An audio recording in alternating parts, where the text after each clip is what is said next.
Assalamualaikum warahmatullahi wabarakatuh. Perkenalkan, nama saya Ririn Afriani Arnil dari kelas Pendidikan Geografi A. Di sini saya akan membawakan materi tentang apa itu tedolit, cara menggunakan tedolit, dan bagian-bagian tedolit. Selamat menyaksikan. Apa itu tedolit? Tedolit adalah salah satu alat ukur tanah yang digunakan untuk menentukan tinggi tanah dengan sudut mendatar dan sudut tegak. Adapun bagian-bagian tedolit yaitu pertama pengarah kasar, yang dimana berfungsi untuk membantu membidik, yaitu membantu mengarahkan teropong ke target secara kasar. Dan yang kedua yaitu klem pengunci vertikal, yang dimana untuk mengunci teropong agar tidak dapat digerakkan secara vertikal.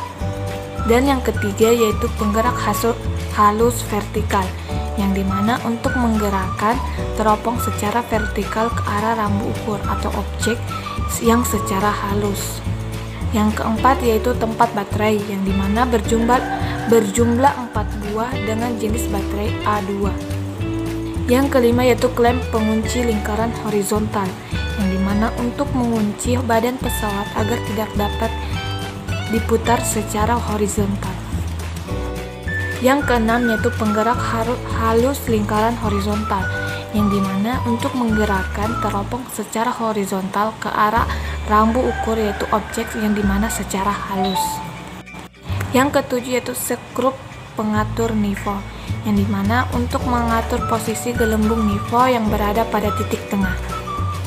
Yang kedelapan yaitu handle, yaitu untuk pegangan tangan pada alat. Yang kesembilan yaitu pengatur fokus lensa okuler, yang dimana untuk fokus lensa okuler ke objek. Yang ke-10 yaitu nivå tabung, yaitu untuk menyetel posisi sumbu 2 pesawat secara horizontal dan dapat diatur dengan 3 skrup yaitu penyama rata. Yang ke-11 yaitu display dan papan tombol, yang dimana untuk pembacaan skala lingkaran vertikal dan horizontal. Yang ke-12 yaitu nivå kotak, yang dimana berfungsi untuk menyetel posisi sumbu 1 berada pada posisi vertikal. Yang ke-13 yaitu plat dasar, yang dimana untuk bertumpunya pesawat tedolit. Yang ke-14 yaitu lensa verticalizing, yang dimana untuk melihat dan memosisikan sumbu 1 yang berhimpit dengan titik berdirinya pesawat atau titik tertentunya di bumi. Yang ke-15 yaitu klem pengatur atau fokus benang, yang dimana untuk memperjelas benang pada lensa, yang dimana terdiri dari benang atas, benang tengah, dan benang bawah. Adapun cara menggunakan tedolit yaitu pertama, letakkan pesawat di atas statif dan ikat dengan baut. Setelah pesawat terikat dengan baik pada statif, pesawat yang sudah terikat tersebut diangkat dan diletakkan di atas patok yang sudah diberi paku. Yang kedua, tancapkan salah satu kaki tripod dan pegang kedua kaki tripod lainnya. Kemudian lihat paku di bawah menggunakan catering. Jika paku sudah terlihat, kedua kaki tripod tersebut baru diletakkan di tanah. Yang ketiga, setelah statif diletakkan di semua dan patok yang beserta pakunya sudah terlihat, ketiga kaki di statif baru diinjak agar posisinya menancap kuat di tanah dan alat juga tidak mudah goyang. Yang keempat, kemudian lihat paku lewat catering. Jika paku tidak tepat, kejar pakunya dengan skrup penyetel. Kemudian lihat nivå kotak. Jika nivå kotak tidak berada di tengah, maka alat posisinya miring. Yang kelima, untuk mengetahui posisi alat yang lebih tinggi, lihat gelembung pada nivå kotak. Jika nivå kotak berada di timur, posisi alat tersebut akan lebih tinggi di timur, sehingga kaki sebelah timur dapat dipendekkan. Yang keenam, setelah posisi gelembung di nivå kotak berada di tengah, alat sudah dalam keadaan waterpass atau namun masih dalam keadaan kasar. Yang ketujuh, cara menghaluskannya, gunakan nivå tabung. Di bawah tedolit terdapat 3 skrup penyetel, yang dimana sebut saja skrup A, B, dan C. Yang kedelapan, untuk menggunakan nivå tabung, sejajarkan nivå tabung dengan 2 skrup penyetel, misalnya skrup A dan B.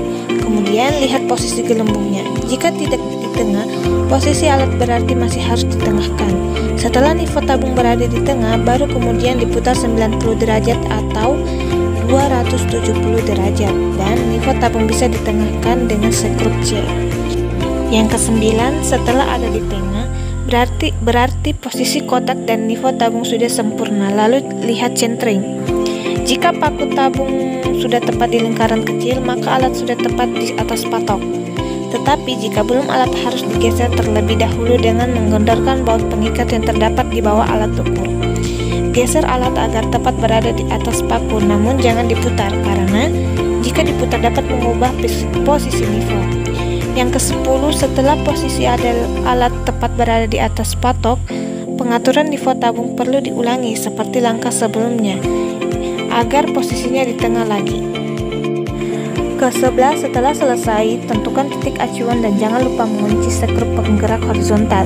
12, nyalakan layar dengan tombol power, kemudian setting sudut horizontal pada 0 derajat 00.00 menit, dan tekan tombol 0 sek 2 kali, tekan tombol frekuensi per persen untuk menampilkan pembacaan sudut vertikal.